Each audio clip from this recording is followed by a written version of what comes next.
En el marco de la Cuarta Feria Internacional del Libro de las Universitarias y de los Universitarios, el Instituto Nacional Electoral les da la más cordial bienvenida a la presentación de la obra Representación y Participación Política Indígena en México.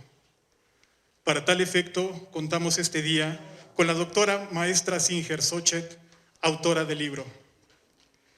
La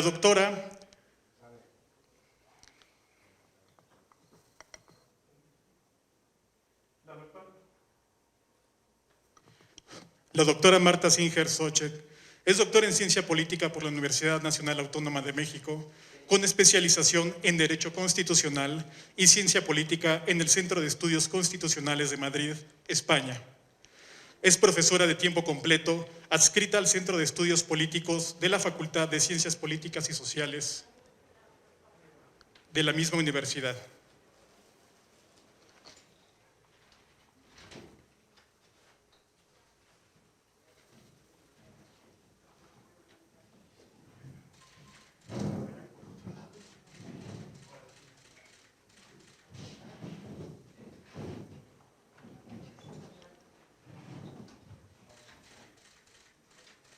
Continúo. La doctora Marta Singer es doctora en Ciencia Política por la Universidad Nacional Autónoma de México, con especialización en Derecho Constitucional y Ciencia Política en el Centro de Estudios Constitucionales de Madrid, España. Es profesora de tiempo completo, adscrita al Centro de Estudios Políticos de la Facultad de Ciencias Políticas y Sociales de la misma universidad. Es integrante del Sistema Nacional de Investigación del Consejo Nacional de Ciencia y Tecnología, nivel 1. Sus líneas de investigación se centran en el estudio de la democracia, desarrollando aspectos concernientes a la participación y la representación política. Coordinó las publicaciones de las obras Participación Política y Derecho a la Diferencia y México, Democracia y Participación Política Indígena. Es autora también del libro Movimiento Indígena en México, Representación, Poderes y Políticas, y del libro Representación y Participación Política Indígena en México. Bienvenida.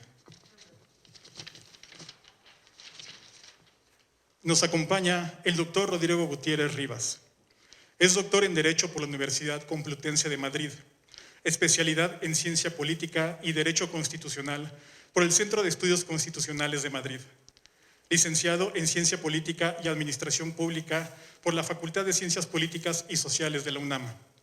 Es investigador de tiempo completo del Instituto de Investigaciones Jurídicas de la UNAM, miembro del Sistema Nacional de Investigadores nivel 2 y profesor de Derecho Constitucional en la Facultad de Ciencias Políticas y Sociales y otras universidades en el país. Ha dictado más de 400 conferencias y cursos en universidades nacionales y del extranjero sobre derechos humanos con especialidad en los derechos económicos, sociales, culturales y ambientales y los derechos de los pueblos. Ha sido nombrado perito experto por la Suprema Corte para casos de pueblos indígenas y derechos humanos. Ha sido coordinador de diversos proyectos colectivos de investigación en materia de derechos económicos, sociales y culturales, así como derechos de los pueblos indígenas, tales como el derecho al agua, análisis desde la exigibilidad e independencia de los derechos fundamentales, o bien el derecho a la consulta de los pueblos indígenas frente a los megaproyectos de inversión. Autor y coordinador de 8 libros especializados en Derecho Constitucional y Derechos Humanos, así como de decenas de artículos y capítulos de libros publicados en revistas y libros especializados en Derecho Constitucional y Derechos Fundamentales. Sea bienvenido. El doctor Uquib Espadas Ancona es doctor en Comunicación por la Universidad de Sevilla, maestro en Ciencias Sociales y licenciado en Historia, Antropología Social y Educación Media.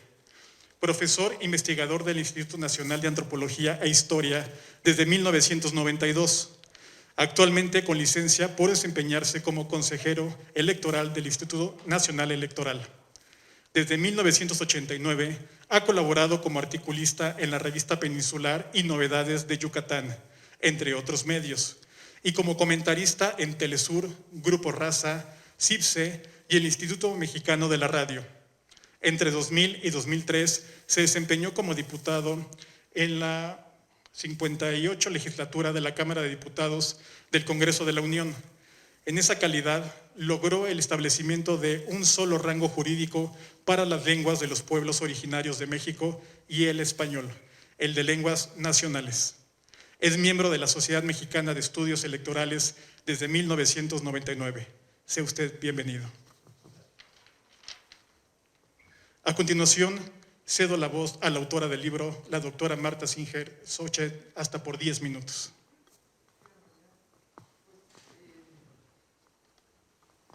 Muy buenas tardes a todas, a todos.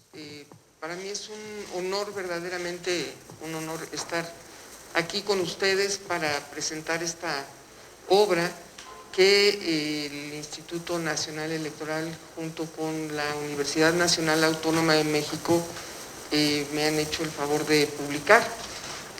Y me da muchísimo gusto que en esta mesa me acompañen el doctor Uki Vespada Zancona y también el doctor Rodrigo Gutiérrez Rivas, porque se trata de un par de colegas y autoridades, por supuesto, que conocen de la materia tanto por sus estudios como por su práctica. Y este libro es un libro que fue pensado no solamente para reflexionar sobre los problemas de la representación política indígena, es decir, de cómo los pueblos, con la diversidad que ellos representan, los pueblos indígenas participan en la vida política nacional, cómo están ahí presentes y cómo quieren estar presentes. Es un libro que recorre un poco de la historia política del país, demostrando que para el Estado mexicano no ha sido una prioridad la de incorporar a los pueblos indígenas en la toma de decisiones, y a pesar de que representan un porcentaje suficientemente alto del total de la población, han sido fundamentalmente dejados de lado hasta que los propios pueblos, las organizaciones que los representan y sus acciones colectivas pugnaron por tener un espacio. Lejos de lo que se piensa, los pueblos indígenas son diversos, han estado ahí siempre y quieren seguir estando, formando parte del Estado mexicano. El gran problema es cómo lograr hacer coincidir esa dimensión de dos maneras de ver el mundo con objetivos comunes. Cómo construir los objetivos comunes, que por cierto, pues es el gran problema que tenemos en general en las sociedades contemporáneas. Ya lo decía el autor Alain Touraine en uno de sus libros, lo tomó como título y queda ahí pues para que todos lo recordemos, la pregunta de si podemos vivir juntos. Ese es el gran tema que recorre el libro, pero pues me gustaría, además de invitarlos a hojearlo, a leerlo, a tenerlo en sus manos, me gustaría escuchar a nuestros colegas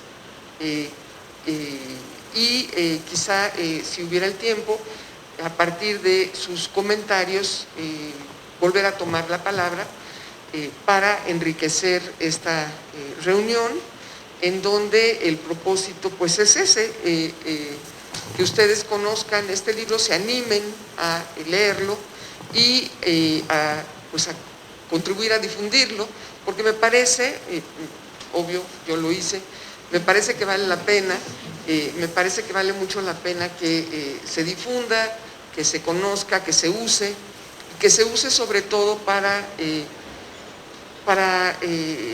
visibilizar esta problemática que no está resuelta y que este libro no se propone resolver, sino solamente dejar constancia de que ahí está y que pues es un universo realmente complejo, diverso, pero que centra en una nuez en esa problemática. Yo lo dejaría por aquí y le daría la palabra a mis colegas. No sé en qué orden debamos de hacerlo, pero usted me dice. Seguiríamos con la participación del doctor Rodrigo Gutiérrez Rivas. Muy bien, pues muchas gracias. Muchas gracias sobre todo por la invitación a estar en esta presentación de este libro y muchas gracias por brindarme el privilegio de poder estar en esta mesa con tan distinguidas colegas. Bueno, una presentación del libro es un espacio en el cual lo que se pretende es generar curiosidad en el auditorio sobre lo que el libro contiene y sobre la relevancia de las preguntas que el libro plantea.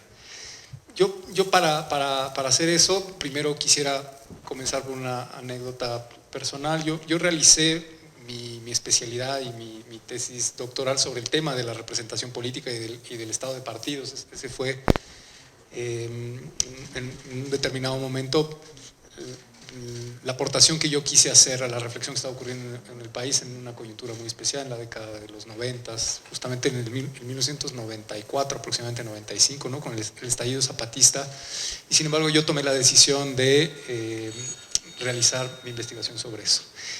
Y luego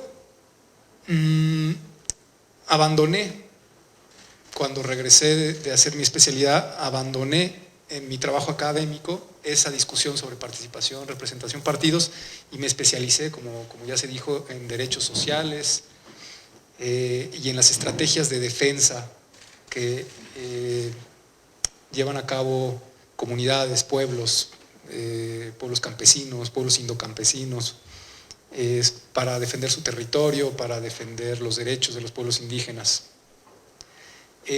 Y al leer el texto de la doctora Singer, me doy cuenta de la importancia que tiene, no solo para el debate democrático general, el tema de la participación y la representación, sino para los procesos específicos de defensa de derechos. La importancia del problema de la representación política y sobre todo el de la participación. En los procesos de defensa de los derechos, en contextos minados, como lo denomina Rodríguez Garavito, en donde el aterrizaje de la gran minería sobre los territorios de los pueblos, los procesos de despojo del agua por parte de los municipios, de la gestión comunitaria, dicho entre paréntesis, hay millones de habitantes en América Latina y en México que están recibiendo agua gracias a la gestión comunitaria de los pueblos indocampesinos y no de los municipios. De hecho, es minoritaria en los estados del centro la distribución del agua a partir de los municipios. Y sin embargo se producen procesos de desarticulación de la gestión comunitaria por parte de los municipios. La contaminación química de los territorios por la llegada intempestiva, bueno, no sé si intempestiva, pero en los últimos 40 años de corredores industriales que están dañando los ríos, me refiero mucho al agua porque es un tema que trabajo. Y una cantidad increíble de procesos de procesos graves de deterioro de la vida, del territorio, del medio ambiente que están padeciendo en primera línea los pueblos indígenas. Y ahí el debate jurídico sobre la participación política es central, es clave. No podemos olvidarlo porque la participación forma parte del derecho que tienen los pueblos a movilizarse, a reunirse, a protestar, a impugnar esas decisiones que se están tomando desde muy lejos, desde muy arriba, y que están deteriorando de forma muy acelerada la vida de sus comunidades. Y por lo tanto, los derechos políticos, en este caso la participación y la representación política, es un instrumento clave para la defensa de los territorios. Y no es que yo lo haya olvidado, pero al leer el libro de Marta Singer, eso salta, ¿no? Con mucha intensidad. Y por lo tanto yo agradezco mucho la invitación porque me ha permitido abrir ese diálogo con esa importante reflexión. El texto de la doctora Singer parte de una premisa. La democracia no es una forma, la voy a parafrasear, no lo dice textualmente así, pero la democracia no es solo una forma de gobierno, es un proceso abierto que modifica las relaciones entre actores políticos a partir de la vitalidad de los movimientos sociales, quienes pueden llegar a alterar las reglas del juego político, cambiando los límites que separan a excluidos e incluidos. Es una definición verdaderamente refrescante, propositiva, incluso me atrevo a decir esperanzadora, porque lejos de la idea de la democracia de reglas, de la democracia procedimental que está muy instalada en el discurso político hegemónico, digamos, a partir de pautas estáticas se intenta definir quién es democrático, quién no es democrático, con un palomeo de criterios fijos y preestablecidos, ¿no? El libro lo que plantea es que el juego está abierto. La democracia puede tener muchos rostros, puede tener muchas y muy diferentes expresiones, y de hecho los pueblos indígenas lo están expresando permanentemente. No nos interesa tanto el voto, lo que queremos es poder decidir sobre el agua, queremos poder decidir sobre nuestros bosques, queremos poder decidir sobre nuestro territorio, porque esas son las decisiones que nos importan. Evidentemente ellos saben que el voto también es importante, pero la democracia para ellos se expresa en esas asambleas comunitarias, muy distinta a la lógica liberal, democrática, que es la dominante, y se expresa ahí, ¿no? Ellos lo que quieren es eso, es llevar la democracia a la gestión de su territorio y la posibilidad de poder decidir ahí. Entonces es una construcción de la ciudadanía a partir de la gestión de sus territorios, en la toma de las decisiones. El texto da cuenta del deterioro general del modelo tradicional de representación política en el marco de la globalización, ¿no? Da cuenta de esto a lo que yo ya me referí, el surgimiento de actores metaestatales que están debilitando el espacio de la representación popular, la elitización del sistema de partidos, ¿no? En el cual la democracia dominante, el modelo de democracia dominante basado en el voto, más bien se parece a una oligarquía que a una democracia en un sentido potente, profundo, como están planteando los pueblos en sus organizaciones comunitarias basados en asambleas, sin idealizar, por supuesto. Los pueblos tienen muchísimos problemas y en ocasiones también hay superposición y también hay desplazamiento de algunos actores, pero en términos generales, la fórmula a través de la cual toman sus decisiones tiene que ver con esos espacios asamblearios en donde una parte importante de la ciudadanía puede expresarse y decidir.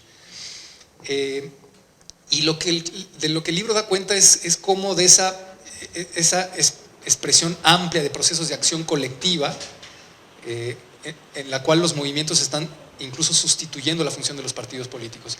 Y ahí, en América Latina, los movimientos indígenas, los movimientos sociales indígenas en la defensa de su territorio, de su agua, están pudiendo plantear e interpelar al modelo tradicional de democracia. El libro da cuenta de eso, ¿no?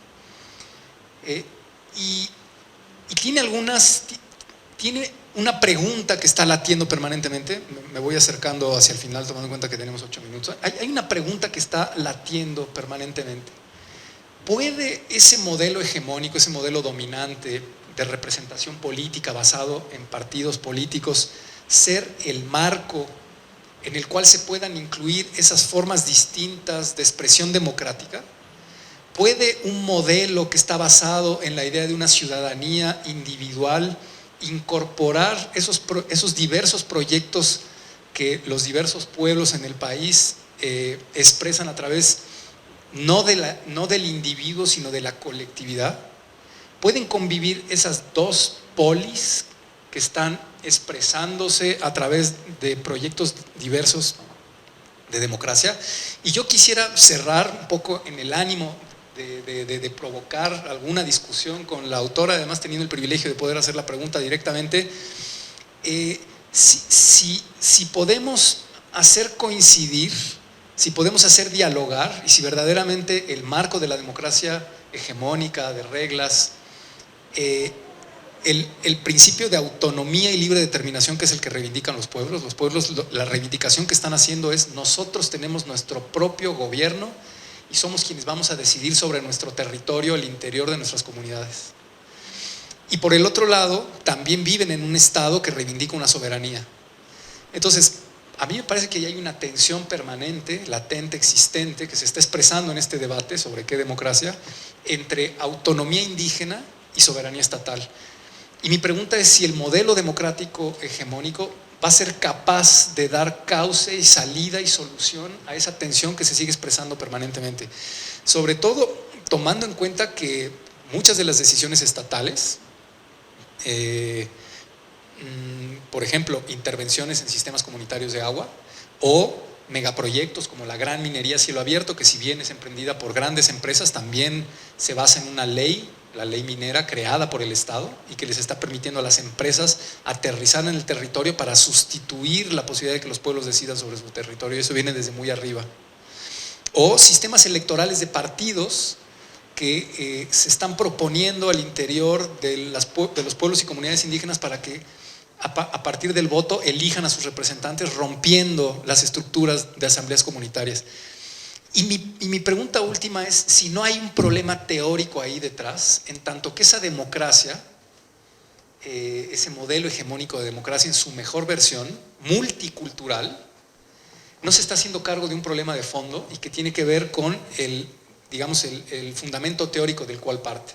Creo que el multiculturalismo tiene un problema en tanto que, si bien es cierto que reconoce la diferencia, que esa es la virtud del multiculturalismo a diferencia del liberalismo clásico, en cambio no reconoce o niega el poder de las relaciones que existen entre las diferencias, que sería como la perspectiva de la interculturalidad.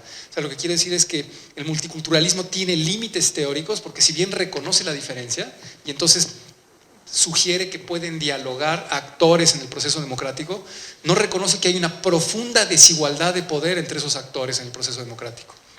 Y al no hacerse cargo de esa profunda desigualdad entre los actores del proceso democrático, cuando se abren esas deliberaciones, por ejemplo, se expresa claramente en el derecho a la consulta, lo que ocurre es que en realidad esos procesos de deliberación, incluyendo a los actores poderosos, acaban sustituyendo a los pueblos, desplazándolos de su capacidad de toma de decisiones.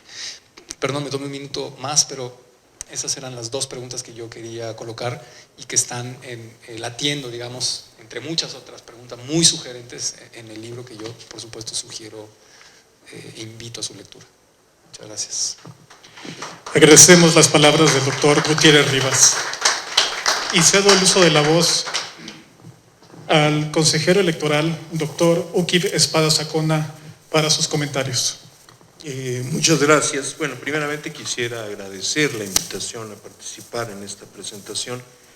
Ya el año pasado en Guadalajara tuve el privilegio de presentar esta obra y quiero decir que su relectura invita a nuevas reflexiones. Esto tiene que ver, en mi opinión, con dos elementos. Primero, el amplio espectro, la ancha perspectiva teórica y empírica que se refleja en la obra de la autora, y por otro lado, en una visión altamente crítica del estado de cosas y del Estado mexicano en lo particular.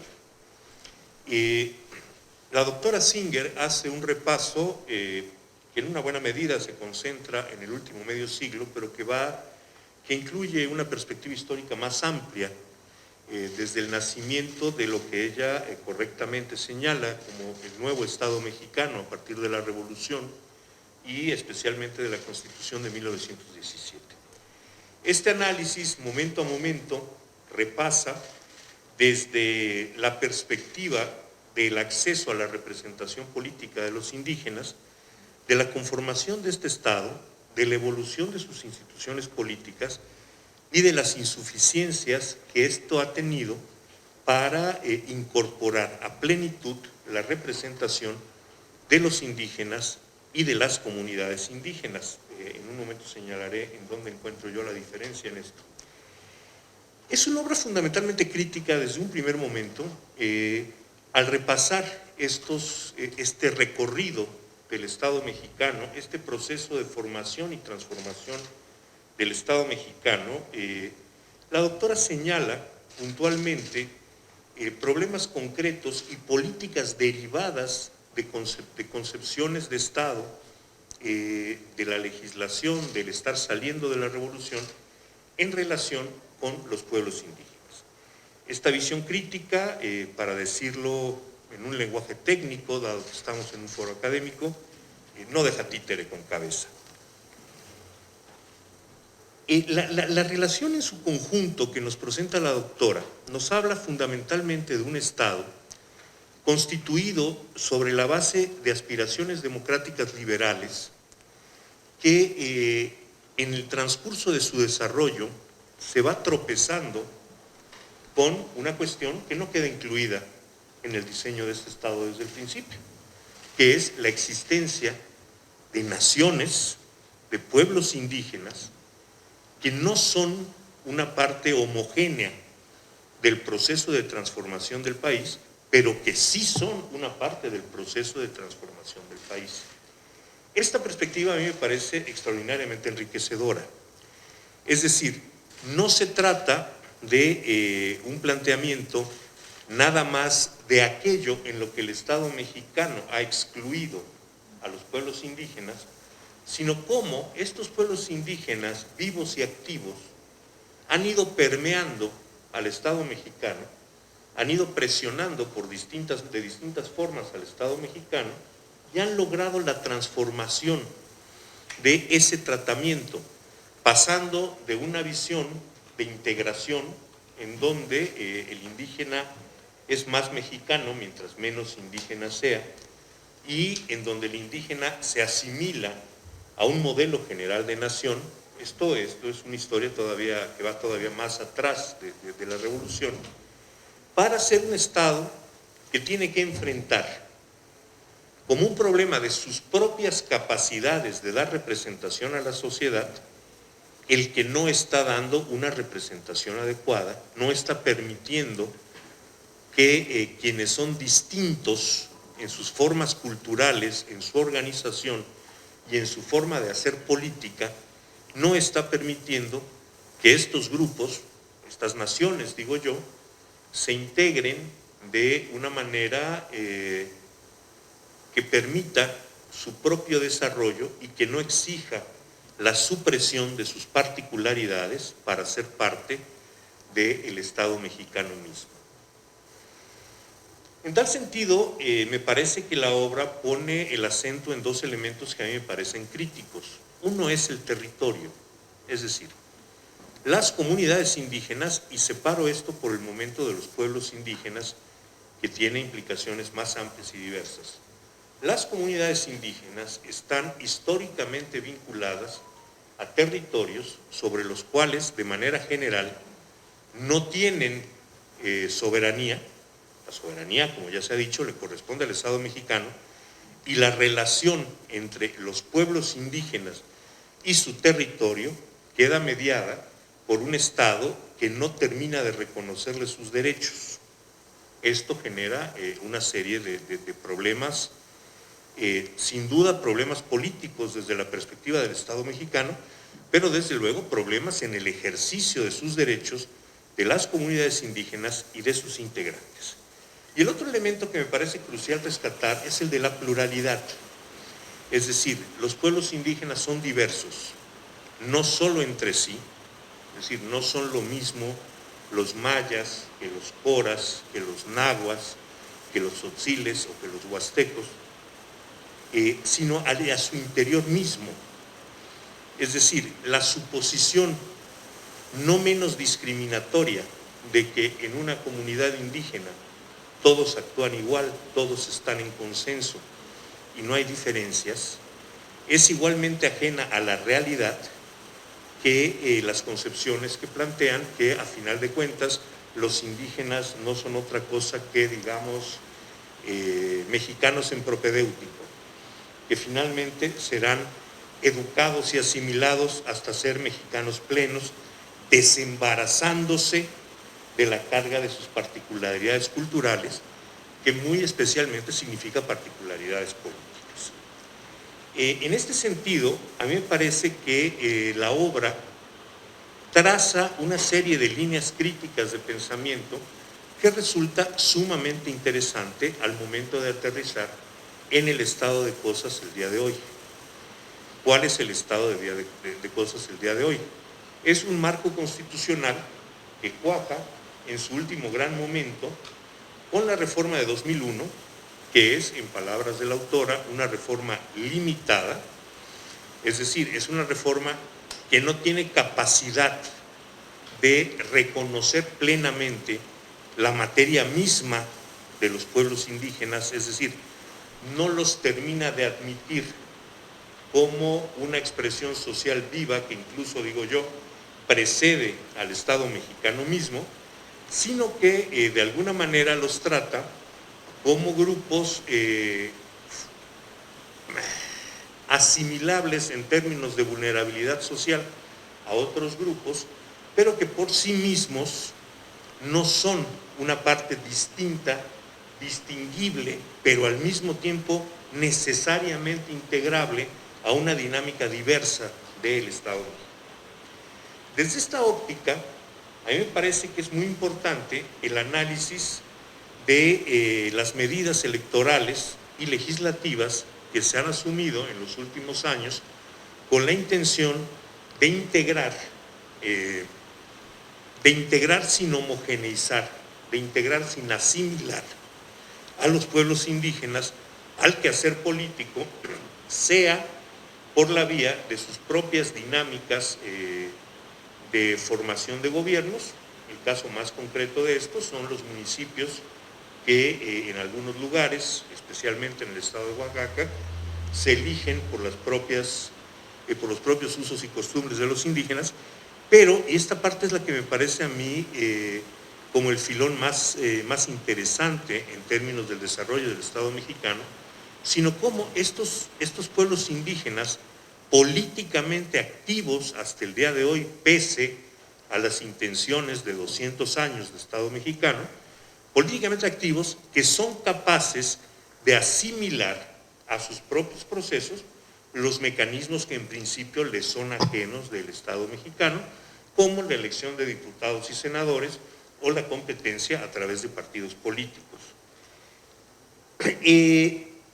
Creo entender, ya la doctora me dirá si entiendo bien o mal, que no se plantea que necesariamente tenga que haber un divorcio entre la diversidad partidista y la expresión política de los pueblos indígenas, sino que las expresiones partidistas, como son el día de hoy en el marco constitucional y electoral que realmente tenemos, no han tenido la capacidad de darle a estos pueblos indígenas el espacio político que por sí mismos, tanto por ser mexicanos como por ser pueblos distintos de lo que podríamos identificar como el pueblo mexicano en su conjunto, estos sistemas de la democracia constitucional han sido notablemente insuficientes para que los pueblos encuentren en ellos medidas adecuadas, estructuras adecuadas y mecanismos de participación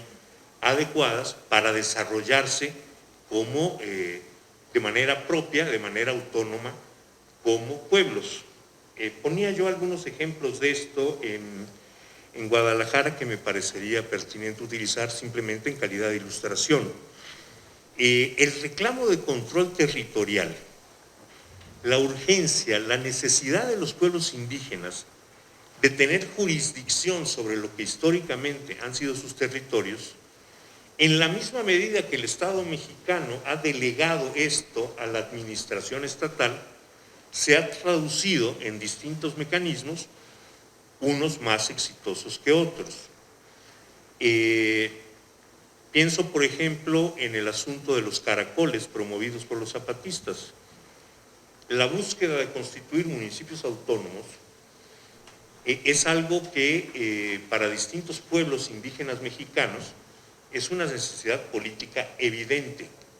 Sus comunidades, que pueden ser comunidades de tamaño pequeño, están insertas en circunscripciones políticas mayoritariamente no indígenas que no tienen la capacidad de expresar ni las formas de gobernarse, ni las necesidades y programas políticos de los propios pueblos indígenas.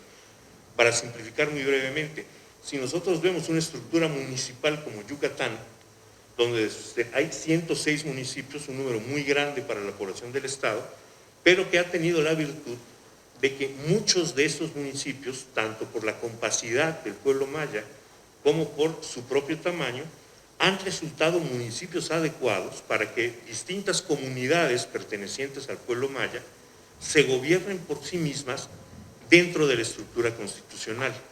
Esto no es lo que ocurre en Chiapas, por lo tanto, la iniciativa de los caracoles, con la que inicié mi ejemplo, no tiene ningún tipo de eco en el pueblo maya, a pesar de su masividad en la península de Yucatán, pero sí lo tiene en los pueblos indígenas de Chiapas.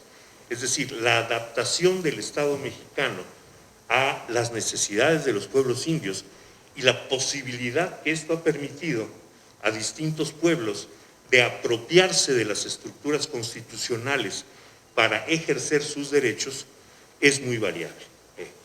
Concluyo diciendo que esta visión crítica que recorre un siglo de postrevolución en México es una visión crítica que a mí me gustaría mucho ver proyectada a los siguientes años a valorar decisiones, por ejemplo, del Instituto Nacional Electoral para incorporar a los pueblos indígenas y que, hombre, lo he dicho en el Pleno del Consejo, no diré otra cosa acá, que a mí me parece que en una buena medida han sido insuficientes, cuando no francamente demagógicas, y que a final de cuentas no se está logrando lo que se pretende. Lograr que en México los pueblos indígenas sean realmente considerados legal, constitucional, estructuralmente, como un componente básico del Estado mexicano. Afirmo que antes del Pacto Federal, este país ha tenido, aunque no lo reconozca aún, un pacto nacional, un pacto en el que distintos pueblos deciden constituir el Estado mexicano. No me parece a mí posible romper esta dinámica de asimilación de malas, de asimilación limitada que se nos describe. No creo que sea fácil romper esta dinámica si antes no reconocemos que México es un Estado plurinacional, que aquí hay naciones indígenas y con los derechos básicos de estos pueblos indígenas están en la base misma de la Constitución de nuestro Estado nacional. Muchas gracias. Agradecemos la participación del doctor Espadas. Doctora Singer, nos quedan máximo 5 minutos en el programa. ¿Quisiera usted dar unas palabras, últimas consideraciones? Rapidísimamente, lo primero, de verdad, dar muchas las gracias por sus comentarios. Me alientan mucho a seguir en esta tarea, que no ha sido fácil y que es un reto pues personal, pero además creo que no solo mío. Me parece que es un tema central si lo que queremos es construir verdaderamente un país democrático. Y solamente quisiera yo decir que efectivamente en sus intervenciones han tocado el quid de la cuestión, que es yo creo que la mayor enseñanza de la trayectoria de estas movilizaciones, de estas luchas indígenas, que ha sido la de su capacidad de transformar al propio Estado mexicano. Si no hubiera sido por ese empeño de estar presente, no como una pieza de museo, no como un objeto inerte, sino por el contrario, un sujeto activo, un sujeto vivo, un sujeto que se crea y se recrea constante y continuamente, pues nuestro Estado mexicano no hubiera dado el espacio siquiera para su participación electoral. Afortunadamente las cosas han ido cambiando poco a poco, muy lentamente, pues más de un siglo, ¿no?, de esas pequeñas apuntes que efectivamente nos colocan en la pregunta de, pues bueno, ¿quién es el Estado? ¿Quién conforma ese Estado? ¿Quiénes son ellos que dictan quién sí y quién no pertenece a ese Estado? Y creo que hoy los pueblos indígenas ya han logrado ser visibilizados como parte de la propia dinámica colectiva, y en ese sentido me parece que está en sus propias ideas, en su propia forma de intervención, en donde debemos de leer la salida, ¿no? Me parece que es muy interesante y muy importante que el Instituto Nacional Electoral haya articulado estas acciones afirmativas, estas cuotas para la incorporación de grupos vulnerados en la esfera de la representación formal, pero me parece que mientras tengamos estos partidos que tenemos, de nada sirven las cuotas. Tenemos la mitad de hombres y mitad de mujeres en el Congreso, y en lo personal no me siento representada por esas mujeres. Eso quiere decir que necesitamos todavía pensar y reconstruir el esquema a través del cual nos hacemos presentes en los partidos y donde ciertamente pues seguirán ellos, creo yo, articulando las candidaturas para ocupar esos cargos de representación popular, que es donde finalmente decidirán cómo hacer las leyes, ¿no? Y cómo dar pasos firmes para garantizar los derechos de quienes no tienen derechos. Y entonces, bueno, pues lo que creo yo es que necesitamos mejores partidos para tener mejor representación. Y eso pues a lo mejor es una carta a Santa Claus, pero bueno, no dejo de hacerla.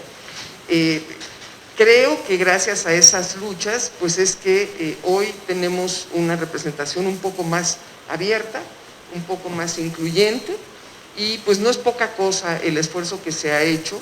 Ojalá que nos lleve a una articulación no solamente de una sociedad pluricultural, sino también de una normatividad, de un marco jurídico plural.